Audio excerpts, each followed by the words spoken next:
지금 우리는 매우 비상한 때 살고 있습니다. 여러 면에서 예측을 불허하는 이러한 불확실한 시대에 살고 있다. 이게 요즘에 나온 말인데 며칠 전에 영국에서 국민 투표 EU에서 탈퇴하느냐 그대로 남느냐 이런 국민 투표를 했는데 탈퇴하는 결정을 내렸습니다. 그래서 EU가 영국의 EU로부터 이렇게 나왔는데 이것이 우리가 생각하는 것보다 상당한 충격을 세계 경제 또 정치에 충격을 줘서 앞으로 어떻게 되고 영국이 어떻게 될 것인지 EU가 어떻게 될 것인지 또 세계 어떻게 될 것인지 불확실한 이러한 상황에 있습니다. 영국은 세계 제5대 부국입니다. 그런데 그들이 차지하는 위치가 대단히 크기 때문에 그때 EU에서 탈퇴하는 자체가 영국의 장래 또 EU의 장래 또 우리에게 미치는 영향도 크기 때문에 우리나라 경제 책임 맡은 분들도 매일같이 모여서 대처하고 있는 이러한 상황에 우리가 있습니다. 세계는 확실치 않은 이 방향으로 원치 않든 원하든 이렇게 흘러가고 있는 이런 시대에 살고 있는데 우리는 그걸 잘 모르니까 배는 타고 있는데 이 배가 지금 뭐를 앞으로 만날 건지 이게 잘 모르는 이런 사람들이죠. 우리 잘 모르죠. 우리는 세계 정치 잘 모르고 세계 경제를 모르니까. 그런데 이제 영국이 이제 이렇게 되면서 지금 이 경제 돈 투자하는 사람들 있잖아요. 투기하기 위해 투자하는 사람들이 신흥국에서 돈을 빼서 금을 산다든지 또 달러와 엔화, 일본 돈에 거기에 투자하는 돈을 잃을까와 염려가 돼서 몰리고 있는. 그래서 달러화와 엔화는 값이 폭등을 한데 반해서 영국 파운드화라든지 다른 나라의 화폐는 평가가 절하가 됐습니다. 이렇게 그래서 2,400조 원인가 날라갔다 이 신문에 보니까 이번 영국이 EU를 탈퇴하면서 이거는 단순히 이게 앞으로 어떻게 될 건지 아무도 모르죠. 아무도 모르는데 이건 한 가지 우리가 주목해볼 만한 건데 뭔가 하면 앞으로 로마 제국이 다시 생기는 옛날 신성 로마 제국이 있었잖아요. 로마 제국이 다시 부활하는 이게 성경의 예언이에요.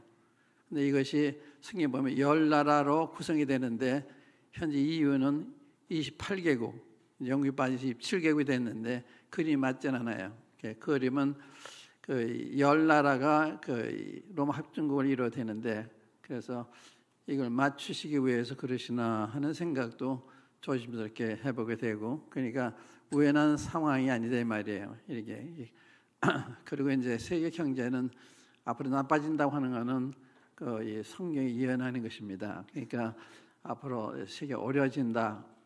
그동안도 글로벌 경제가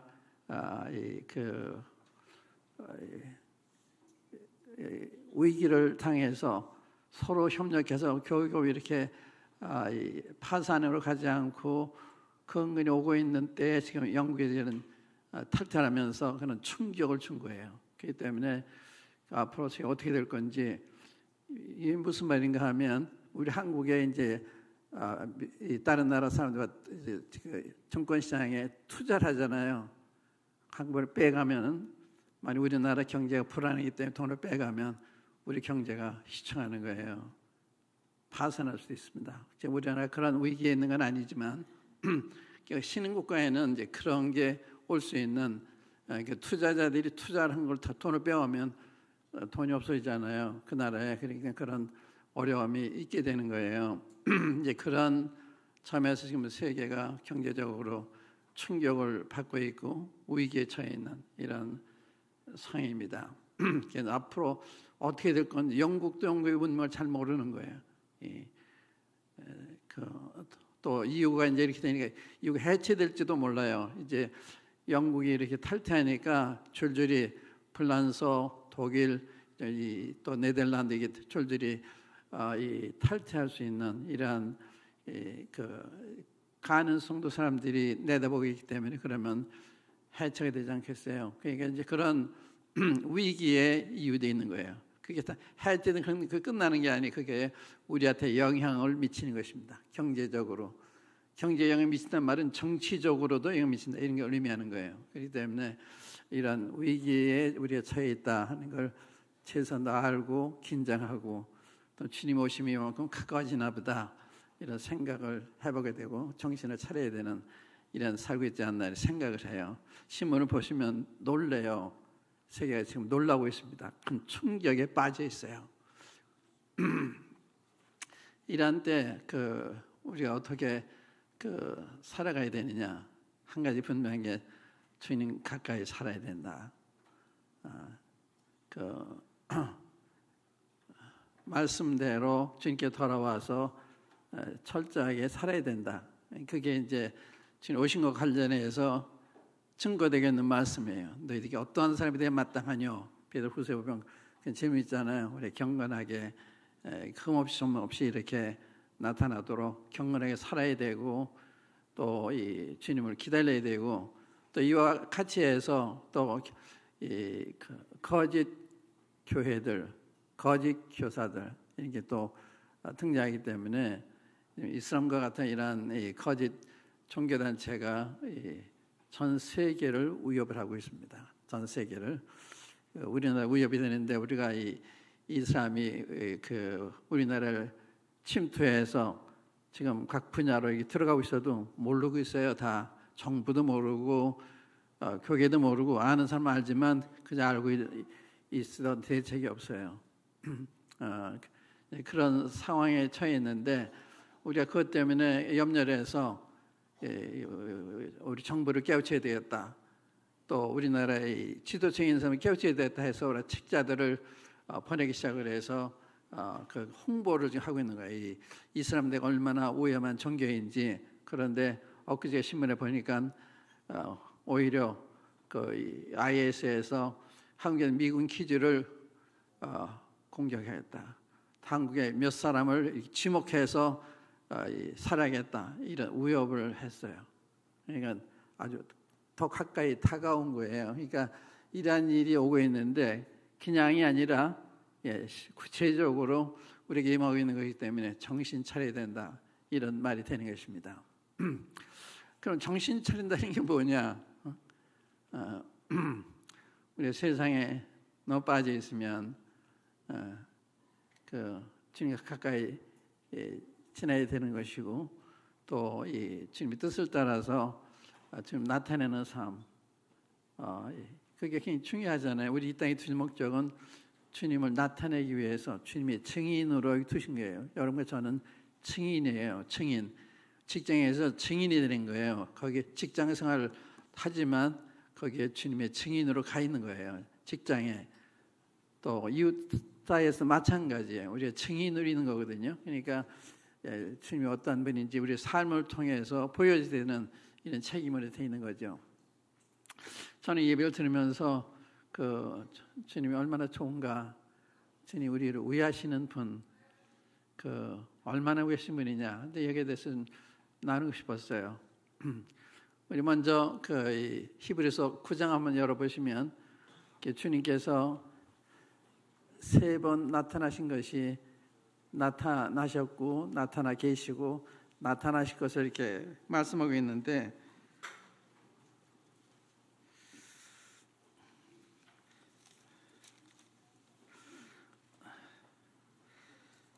히브리서 9장 26절 보시면 히브리서는 주님께로 돌아왔다가 주님 때문에 핍박이 일어나니까 주님을 버리고 옛날로 돌아가려고 하는, 유대교로 돌아가려고 하는 이런 들을 경고하고 권면하고 하기 위해서 이제 쓰여진 서신서입니다. 히브리서는 그런 가운데 이제 여러 가지 그 필요한 말씀들을 하셨는데, 그 히브리서인 주님이 더욱 얼마나 존귀하신 분이냐 하는 게 그 증거된 게 히브리서예요.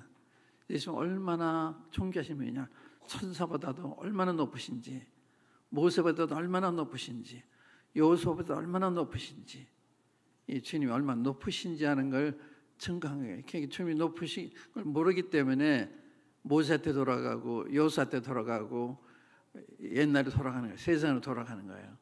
주님 얼마나 좋은 분이고 존귀하신 분이고 귀하신 분이고 또 절대적인 분이시면 그분 가까이 있어야 되는데 그 멀리 가면 뭐랄때 손해가 되는 것입니다. 불리익이 되는 거예요. 여기 이제 그 9장에서는 26절에 보면, 그리하면 그가 세상을 창조할 때부터 자주 고난을 받았어야 할 것이로되 이제 자기를 단번에 제물로 드려 죄를 없이 하시려고 세상 끝에 나타나셨느니라. 여기 주님이 세상 끝에 나타나는 주님이 초림, 주님 오신 거 얘기한 거예요. 왜? 죄를 없게 하시려고.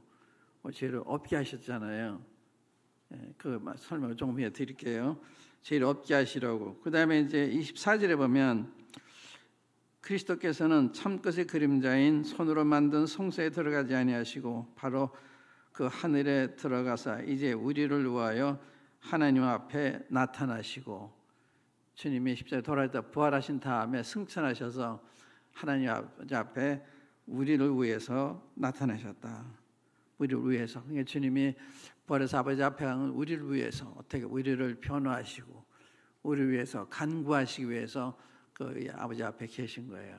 그러니까 주님은 오실 때도 우리를 위해 오시고, 부활하신 것도 우리를 위해서 부활하시고, 또 하늘나라 가신 것도 우리를 위해서 가 계신 거예요. 그러니까 창세 전부터 우리를 사랑하시고 때가 되면 아들을 보내서 그 사랑을 증명하시고, 주님이 우리의 구원을 이루시고 주님이 부활하심으로 사람의 죽음을 끝내는 것이 아니라 부활이 있다고 하는 것을 알게 하시고, 그래서 승천하셔서 우리를 위해서 간구하시는, 변호하시는, 이게 지금 우리가 관계된 거죠. 그러니까 죄를 없게 하기 위해 나타나시는 과거고, 주님이 아버지 하나님 앞에 나타나시고 하는 것은 현재 사역입니다. 주님 우리를 위해서 밤낮 간구하시는. 그래서 우리 믿음이 떨어지지 않는 거예요. 우리가 이렇게 보존이 되는 것은 주님이 우리 위해서 간구하고 계시기 때문에. 베드로한테 그랬죠. 내 믿음이 떨어지지 않기 위해서 간구했다. 주님 우리 왜 기도하시기 때문에 이렇게 보존이 되는 거예요. 우리가 믿음이 좋아서 그런 게 아니라 주님 기도하고 계시기 때문에. 근데 세 번째는 마지막 절에 보면 28절에 이와 같이 그리스도도 많은 사람의 죄를 담당하시려고 단번에 들이신 바 되셨고 구원에 이르게 하기 위하여 죄와 상관없이 자기를 바라는 자들에게 두 번째 나타나시래. 미래죠. 과거에는 죄를 없게 하시러 오셨고 또 지금은 우리 위해서 변호하시고 간구하기 위해서 아버지 앞에 나타나 계시고,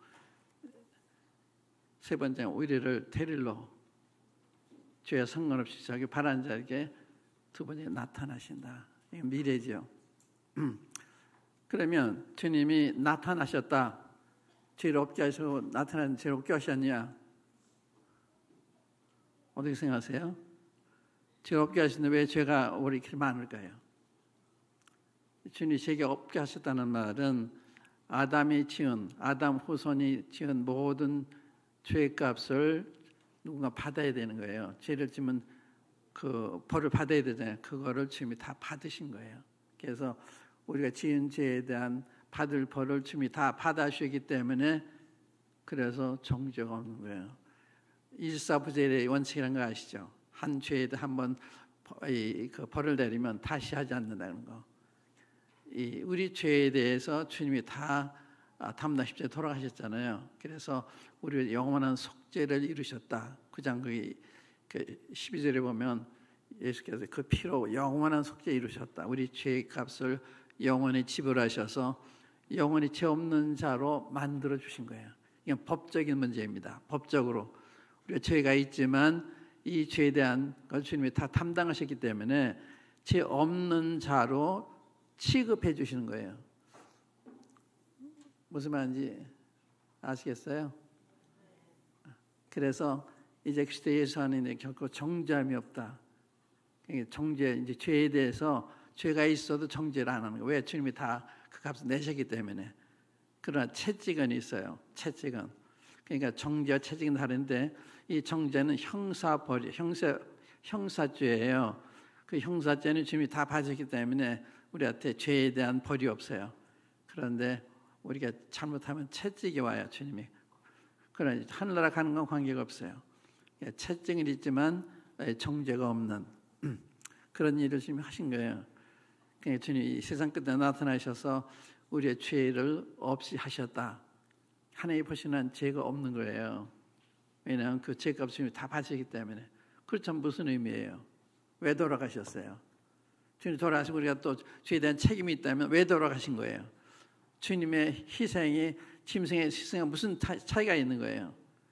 옛날 그 짐승을 잡아들일 때는 죄 짓고 짐승 잡아들일 그 죄에 대해 용서받아요. 또 죄를 지는 그러니까 또 제사를 드려야 되는 거죠. 그래서 자주 같은 제사를 드려야 되는데 우리 주님은 하나님이잖아요. 그 생명이 영원하시잖아요. 그때 우리 주님이 돌아가실 때는 우리 주님이 단번에 영원한 속죄를 이루신 거예요. 그러니까 우리의 과거의 죄, 현재의 죄, 앞으로 지을 죄, 이건 아담 후손, 아담에게 속한 모든 이 후손들이 지은 죄, 짓고 있는 죄, 앞으로 지을 죄까지 다 주님이 담당하신 거예요. 주님이 돌아갈 때 우리는 이 세상에 있지도 않았잖아요. 그래서 주님이 우리 죄를 하나님 면전에서 다 담당하시고 십자가에 달려 돌아가셨기 때문에 죄에 대한 문제가 없어진 거예요. 하나님 법적으로 말할 때 하나님이 이제 죄에 대한 남을 게 없어지셨어요. 주님이 다 값을 내셨기 때문에. 이해가 되세요? 네. 정죄가 없는데 그런데 정죄하잖아요. 정죄하시죠? 또 송사하시죠? 두려워하시죠? 그건 이걸 잘 못 깨달아서 그런 거예요. 예를 들면 구약시대에 유월절 있잖아요. 유월절. 출애굽기 12장에 보면 주님께서 이 10번째 재앙을 내리시면서 이스라엘 그 애굽의 장자들을 주님이 치는 게 마지막 재앙이었는데 이스라엘 장자들은 주님이 보호하셔야 되니까 너희들이 양을 잡아서 그 피를 문설주와 양 인방에 바르라. 그러면 천사가 죽이는 자가 갈 때 너를 넘어갈 거다.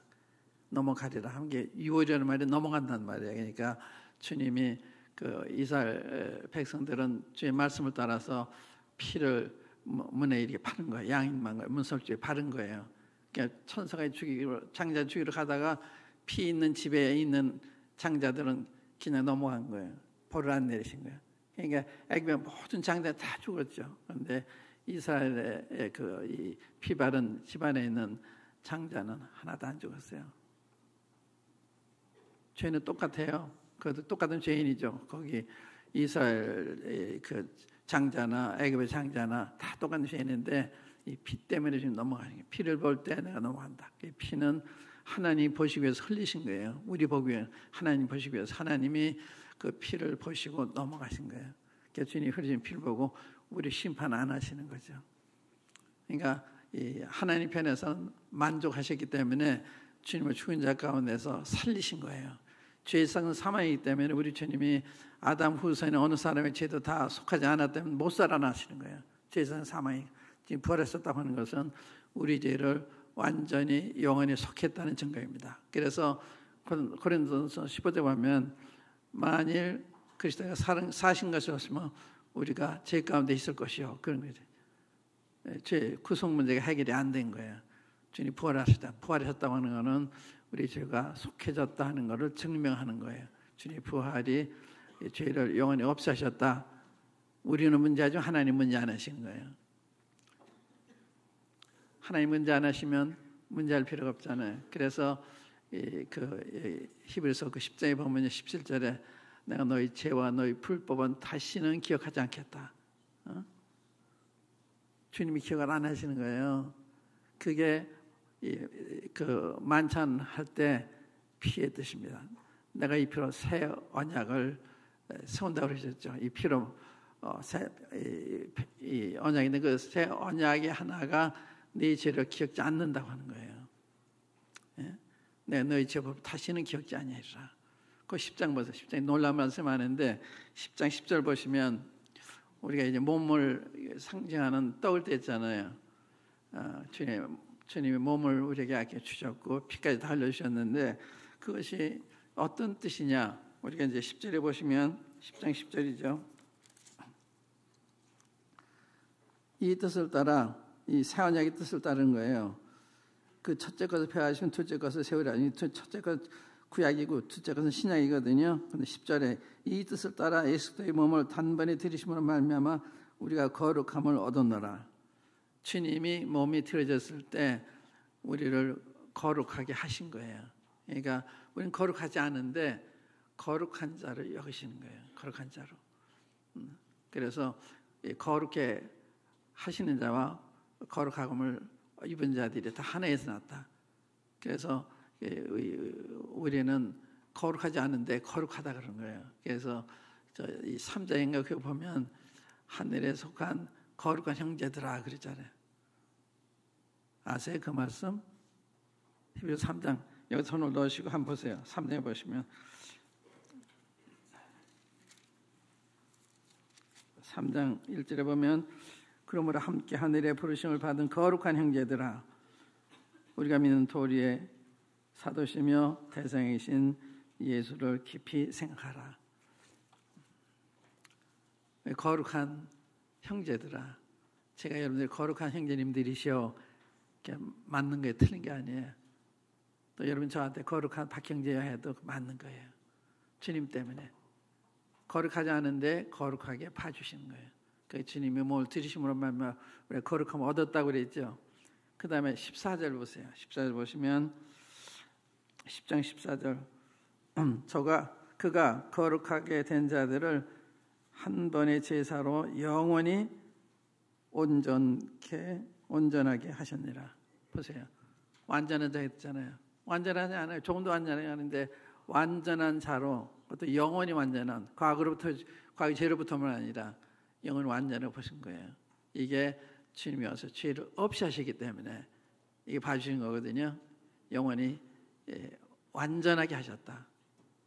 영원이란 말은 주님 때문에 온 거예요. 주님이 영원한 속죄 이루셨기 때문에 우리의 구속은 영원한 과거의 죄만이 아니라 앞으로 지을 죄가 다 속한 그래서 우리의 죄가 하늘나라와는 관계가 없는 거예요.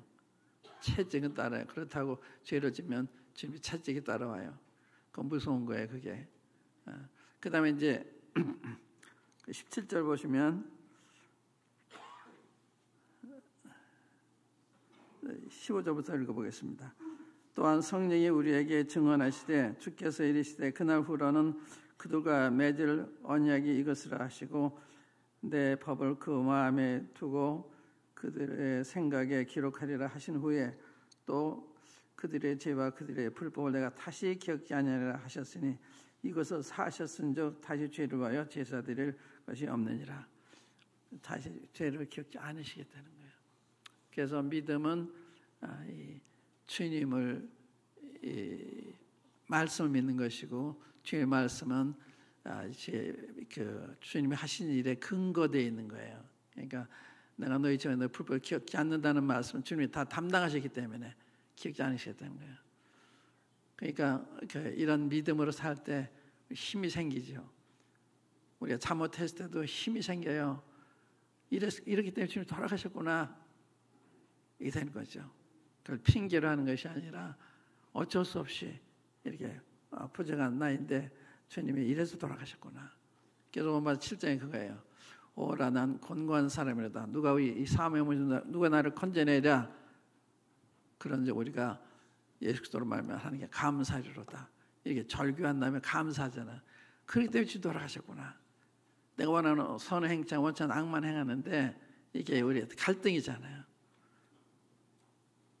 그렇기 때문에 주님 돌아가셨구나. 그러니까 더욱 우리의 부족이 주님의 은혜를 더 의지하게 하고 감사하게 하는 담대함을 갖게 하는. 그런데 사탄은요 이게 송사하는 거 이거 가지고 그래서 주님이 보좌 앞에서 기도하신 거예요. 사탄이 송사하는데 밤낮 우리 송사해요. 밤낮 우리 떠나잖아요. 그래서 여러분들 송사하면 여러분 자신을 송사하고 또 어떤 정죄도 하잖아요. 그건 사탄이 하는 거예요. 주님은 절대 송사하지 않습니다. 절대 정죄하지 않아요. 조금 후에 말씀드릴 텐데 주님이 송사하고 정죄하고 그걸 위해 주님 돌아가셨기 때문에 그런 분이 오히려 송사하시겠어요? 천만에요. 송사 안 하세요. 그런 분이 우리 정죄하시죠? 천만에요. 정죄 안 하세요. 우리 스가랴서 3장 열어보시면 그 장면을 볼 수가 있어요. 그게 이제 주님이 아버지 앞에 나타나셔서 하신 일 중에 하나인데 구약성경 스가랴서 한번 열어보세요. 스가랴서 3장. 스가랴서는 말라기서 구약 맨 마지막에서 두 번째.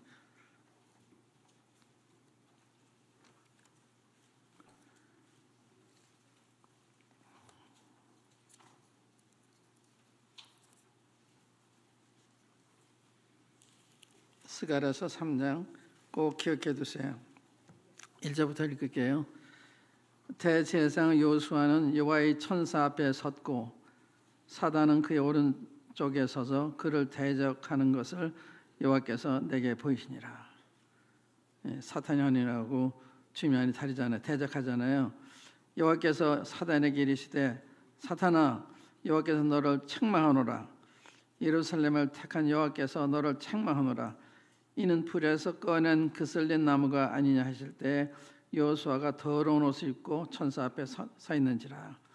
여호와께서 자기 앞에 선 자들에게 명령하사 그 더러운 옷을 벗기라 하시고 또 여호수아에게 이르시되 내가 내 죄악을 제거하여 버렸으니 네게 아름다운 옷을 입히리라 하시기로 내가 말하되 정결한 관을 그 머리에 씌우소서 하매 곧 정결한 관을 그 머리에 씌우며 옷을 입히고 여호와의 천사는 곁에 섰더라.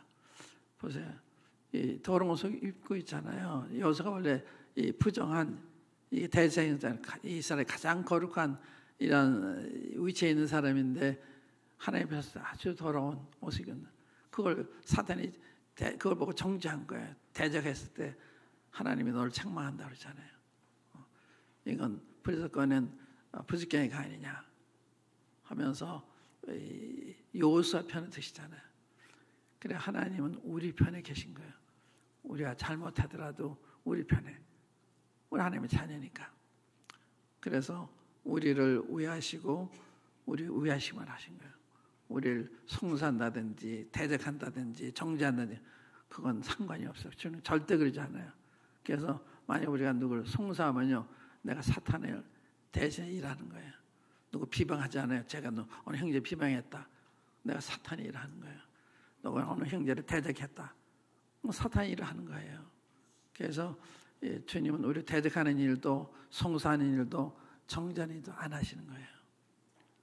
여기 보면 주님이 여기 사탄을 책망하시잖아요. 주님 우리 편에 계신 거예요. 그런 일을 주님이 아버지 앞에 나타나셔서 하시는 거예요. 그 다음에 주님이 밤낮 우리에서 간구하십니다. 밤낮. 우리 믿음이 떨어지지 않기 위해서 우리 변화하시고 우리에서 간구하시는 그게 얼마나 좋아요. 아버지 앞에 우리 변화한 분이 계시고 우리 위해서 간구하는 분이 계시니까 그것만 쳐다봐도 힘이 생기잖아요. 믿음은 자기 쳐다보는 게 아니에요. 그런 주님 쳐다보는 것이 자기 쳐다보면 항상 부족하죠. 주님 쳐다보면 부족한 중에 우리가 힘을 얻는 거예요. 우위를 받는 것입니다. 담대할 수가 있는 거예요. 담대해 자라는 거예요. 어저께 제가 우리 은영자매, 은진자매 아버지가 전결 가셨잖아요. 근데 은영자매가 그렇게 슬퍼하더라고요. 내가 오후 3시쯤 갔는데 그때까지 물도 안 마시고 시간 하는 거예요. 그게 왜 그런가 하면 자기 아버지 돌아가셨는데 그게 안 받아들여진 거예요. 사실로 안 받아들여진 거예요. 안 돌아가셨다는 거예요. 생사의 어머니 갑자기 돌아가시니까 이게 마음에서 돌아가신 거 아는데도 안 받아지는 거예요. 그리고 속에 무슨 마음이 있었는가 하면 3년만 더 사시면 내가 호강시켜드릴, 그다음 고생하셨으니까 호강시켜드릴 텐데 그게 아쉬운 거예요. 그래, 은영아, 아빠가 뭐라고 할지 알아. 내 마음은 고맙지만 난 더 좋은 데 있어. 더 좋은 위로를 받고 있어. 아버지가 이렇게 고통 가운데 있다 가시면 얼마나 좋아. 감사해야지. 기뻐해야지. 왜 그러고 있어? 근데 아버지에 대한 정, 이게 굉장히 큰 거예요. 아버지가 고생하셨으니까 위로하고 싶은 마음이, 위로할 형편이 됐는데 그냥 가시는 게 너무 아쉬운 거라. 그래서 믿음을 생각해, 믿음으로 이게 더 좋잖아. 나서로 봐. 나서는 전 여기서 위로를 받고 저는 고난을 받느니라. 주님 위로하고 계시잖아. 얼마나 더 좋아. 그래서 물을 조금 마시는 거 보고 왔는데 식음을 전폐하고 슬퍼하는 거예요. 참 아버지에 대한 정은 대단하구나. 참 훌륭하구나. 그러니까 알았지만 그냥 믿음을 하는 건 아니죠. 기뻐해도 우리가 이별의 슬픔은 있죠. 그러나 참 이런 우리 아버지를 위로받게 하시니까 감사하고, 그리고 위해서 주님이 십자가에 돌아가셨잖아요. 그 고난을 받으신 거거든요. 그러니까 그 기뻐하고 감사해야 주님이 기뻐하실 거 아니에요. 이러면 주님도 안 기뻐하셔. 그러니까 기뻐해야지. 이제 그렇게 고민했는데, 주님은 우리 위해서 밤낮 간구하시는, 얼마나 좋아요. 주님만 쳐다보면 너 왜 그렇게 살았어, 그런 게 아니에요. 보세요. 요한복음 17장에 보면 19장에 보면 20장에 보면 주님이 부활하신 다음에 제자들 찾아오잖아요. 제자들이 주님 버렸잖아요. 주님 버리고 도망간 제자 찾아오셔서 뭐라고 그러세요? 너에게 평강이 있을지어다 하고 손과 옥구리를 보이시니 제자들이 주를 보고 기뻐하더라. 주님, 너희들 왜 나 버렸어? 배신자들아. 그게 안 했어요. 무슨 말인지 아시겠어요? 주님들 보시고 책망하실 것 같아요. 우유하게 너무나 여러분과 저가 귀엽게 귀하게 보이는 거예요. 그래서 자기 아들 아끼지 않은 주신 아버지잖아요. 얼마나 귀여우면 자기 아들 아끼지 주셨겠어요. 그걸 생각하셔야 돼요. 그래야 하나님은 나 그렇게 대하신다는 게 받아지는 거죠. 실제 그러시잖아요. 주님 오셔서 너희 평강이 있으시다 그러셨잖아요. 그러니까 손과 옥구리를 보이신 제자의 주를 보고 슬퍼하더라고 그랬어요. 기뻐하더라 그러죠. 그래서 우리가 기쁨을 잃는 이유는요, 우리가 부족해서 기쁨을 잃는 것이 아니라 이러한 나를 사랑하는 그 주님을 쳐다보지 않기 때문에, 시선이 떠나 있기 때문에 기쁨을 잃는 거예요. 제자의 기뻐할 수 있는 이유가 아니에요. 가책을 받아야 되는 거죠. 주님 배신했으니까. 그런데 주를 보고 기뻐하더라. 이건 무슨 뜻인가 하면, 어린애기가 엄마나 아빠한테 야단 맞은 다음에 또 품에 안겨서 또 재롱 피잖아요. 그거 똑같은 거예요. 왜냐? 부모의 사랑을 마음에 믿고 있기 때문에 가서 또 안기고 기뻐하고 그런 거거든요. 이제 로마서 한번 보겠습니다. 로마서 8장 한번 열어보세요. 로마서 8장 보시면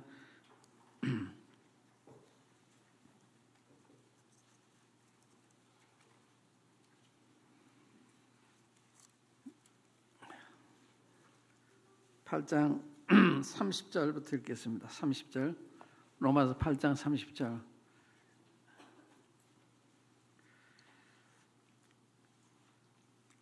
또 미리 정하신 그들을 또한 부르시고 부르신 그들을 또한 의롭다 하시고 의롭다 하신 그들을 또한 영화롭게 하셨느니라.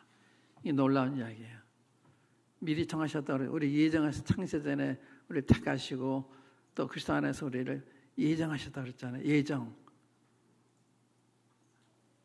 우리가 이 생에 태어나기 전에 수천 년 전에 주님이 우리 예정하신 거예요. 그러니까 벌써 우리가 태어나기 전에 우리를 다 보신 거예요. 우리 사람은 과거, 현재, 미래가 있는데 하나님은 그게 없어요. 하나님은 현재만 있어요. 다 보시니까 우리의 과거, 현재, 다 미래가 다 보시잖아요.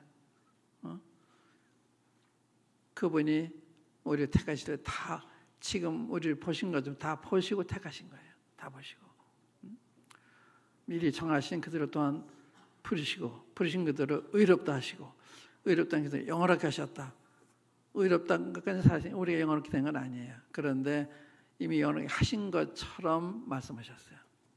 이건 정해진 거니까. 영원의 시점에서 얘기하는 거예요. 시점이란 말만 표현이 맞는 거지만 영원에서 하신 이야기이기 때문에 우리가 과거 현재 미래로 보니까 우리 아직 영원하게 되지 않았잖아. 그런데 주님이 보실 때 영원하게 된 자들처럼 보시는 거예요. 우리를 미리 태어나기 전에 예정하시고 또 우리를 또 태어난 후에 부르시고 또 의롭다 하시고 여기까지 잘 받아지는데 영원하게 하셨다는 말은 한마디 그건 주님의 그 영혼에 내서 말씀해요. 다 하신 거예요. 그러니까 하나님 보시는 한 우리의 구원은 완전히 이루어져 있는. 그래서 그 다음 구절에 보면요. 그런데 이 일에 대해 우리가 무슨 말하리요? 하나님 우리를 의하시면 누가 우리를 대적하리요? 그 말이에요. 하나님이 이렇게 하셨는데 우리를 정하시고 부르시고 의롭다 하시고 영원하게 하시고 이 일에 누가 무슨 죄가 갖겠냐? 하나님 그렇게 하셨는데 그 말씀이거든요. 알아들으시죠? 알아들으시고 남으시죠? 이게 그런즉 이 일에 대해 우리가 무슨 말하리요? 만약 하나님 우리를 의하시면 누가 우리를 대적하리요? 하나님 우리를 의하시면 여기 이제 의하신다는 말씀 주목하세요. 하나님 의하시고 성령도 의하시고 그리스도도 의하시고 하나님은 우리 의하시는 분, 우리 편에 계신 분, 우리를 대적하는 법은 없는 거예요. 하나님 우리 의하시는 분. 그러니까 하나님 우리 의하시면 누가 우리를 대적하리요? 여기에 대해서 누가 어떻게 이거 부정하거나 취소하거나 할 수가 있겠냐? 안 되는 거예요. 하나님이 하신 거니까. 그러니까 우리의 선택도 예정도 부정할 수가 없고 우리 부르신 거 의롭다 하시고 또 영원하게 하실 것도 부정할 수가 없고 이미 이루어지잖아요. 이루어진 것처럼 말씀하신 거예요. 알아듣으시죠? 이 그대로 믿으실 거예요. 돌아서면 안 믿을지도 몰라요. 왜 자꾸 자기 쳐다보니까 자기 쳐다보면 못 믿어요. 주님 쳐다봐야 믿어져요. 또 보세요. 자기 아들을 아끼지 아니하시고 우리 모든 사람을 위해 내주시니가 어찌 그 아들과 함께 모든 것을 우리에게 주시지 아니하겠느냐. 보세요. 아들 아끼지 않고 나를 위해 주셨다면 그분이 안 주실 건 하나도 없는 거예요. 그러니까 너무 좋은 거죠. 이건 아들을 아끼 주신 분이면 날 함부로 하실 분이 아니에요. 제가 세번째 병원에 입원해 있을 때 그때 제가 이 장과 위에 그 종양이 있었어요. 종양이. 근데 그걸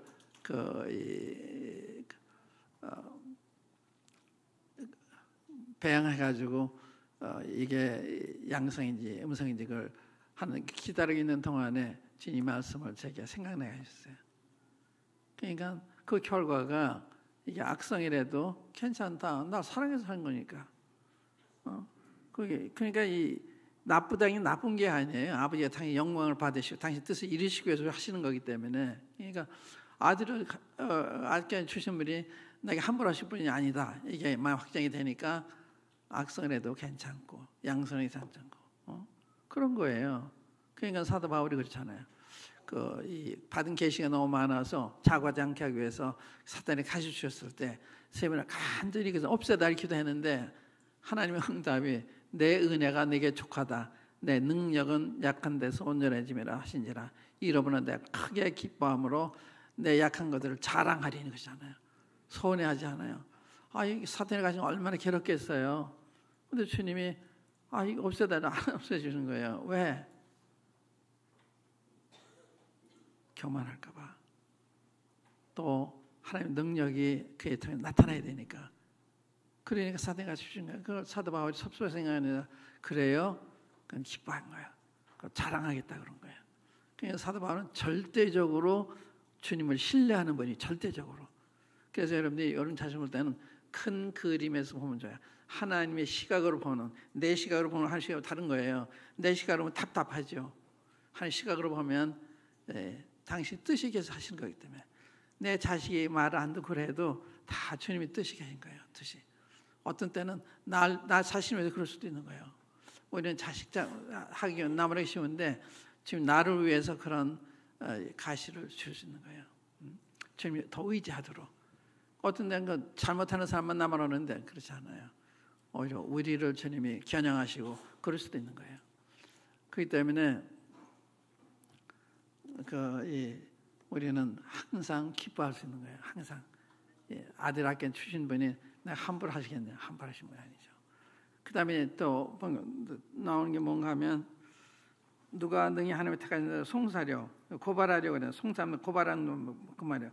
의롭다 하시는 하나님이신 누가 정죄하리요. 죽으실 뿐 아니라 다시 살아나신 그리스도 예수시니 그는 하나님 우편에 계신 자요.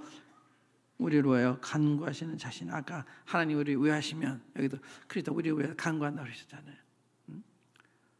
우리 이제 26절에 보면 이와 같이 성령도 우리 연약함을 도우시나니 우리는 마땅히 기도할 바를 알지 못하나 오직 성령이 말할 수 없는 탄식으로 우리를 위하여 간구하시나. 성령도 우리를 위하시고 아버지도 우리를 위하시고 그리스도도 우리를 위하다. 삼위일체 하나 다 우리를 위하신 거예요. 기도도 성령이 도와주셔야 기도 땅 기도하는 거예요. 성령님이 마땅히 기도하도록 우리에게 기도 제목을 주시는 거예요. 그러니까 다 우리 위하시는 분이라 우리 편에 계신 거예요. 누가 송사하리요, 누가 정죄하리요, 죽을 뻔 다른 그리스도 예수신데 얼마나 좋아요. 얼마나 든든해요. 그래서 주님 돌아가셨잖아. 그래서 부활하셨잖아. 아버지 부활 간구하시잖아. 근데 누가 정죄해? 정죄할 수가 없는 거예요. 주님 이렇게 우리 사랑하셔서 이렇게 하고 계시는데 그 다음에 주님이 지와 상관의 두 번째 나타나시라 그러죠. 이게 이제 미래죠. 주님이 지와 상관없이 무슨 말이에요? 죄와 상관없는 우리한테 나타나요. 우리 죄와 상관이 없는 거예요. 죄와 상관없는 우리들한테 두 번째 나타난다 그 말이에요. 우리 죄가 있잖아요. 근데 죄와 상관없는 자로 보시는 거예요. 상관없는 자로.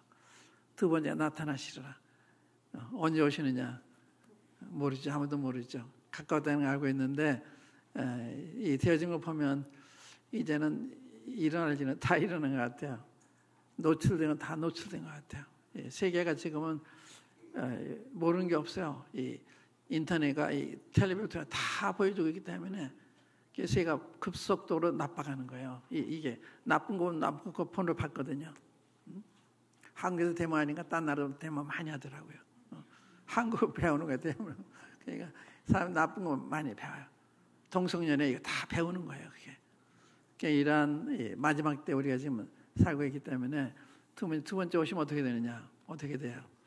두 번째 오시면 우리가 주님이 오시면 공중까지 오세요. 그리고 땅에 있는 우리들을 들어가세요. 그래서 주님이 다 세상을 떠난 형제자매들이 있잖아요. 먼저 가신 분들 먼저 주님이 이렇게 부활시키세요.